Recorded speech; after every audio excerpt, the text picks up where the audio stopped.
మన ధమాకా దుమ్ము దులిపే ఆర్తలల్లా మీకు ఒక జబర్దస్త్ బంబాటు ఏడి ఏడి గరం గరం దుమ్ము దులిపే ఆర్తను మీకోసానికి అని చెప్పి వీడియోతో సహా తీసుకొని వచ్చిన కళ్ళు చెవులు పెద్దగా చేసుకొని చూడుండ్రి ఈనుండ్రి. తమ్ముడు ఎడిటరా ఒక్కసారి వీడియో చూపించు నాన్న.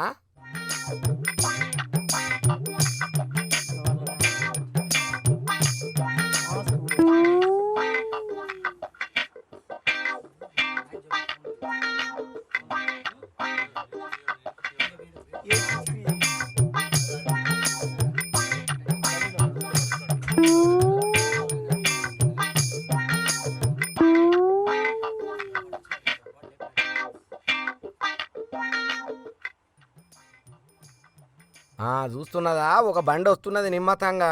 చూడుండ్రి తర్వాత ఏం కథ అవుతుందో. ఇక పెద్ద మనిషి వచ్చిన తర్వాత ఇంకొక బండి వెనకాలకించి వచ్చిందా. బండి మళ్ళా వెనకకు పోతున్నా చూడుండ్రి.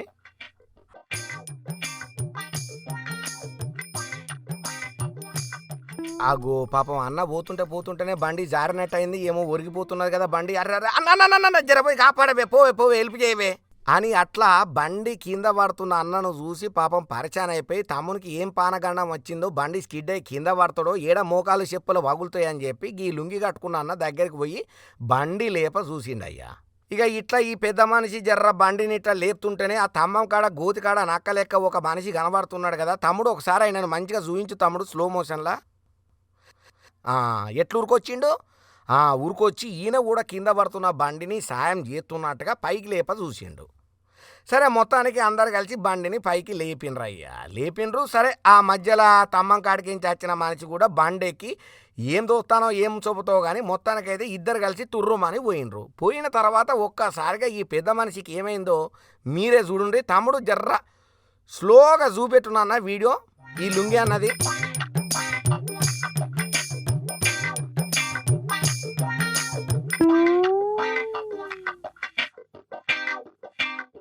అది అర్థమైందా.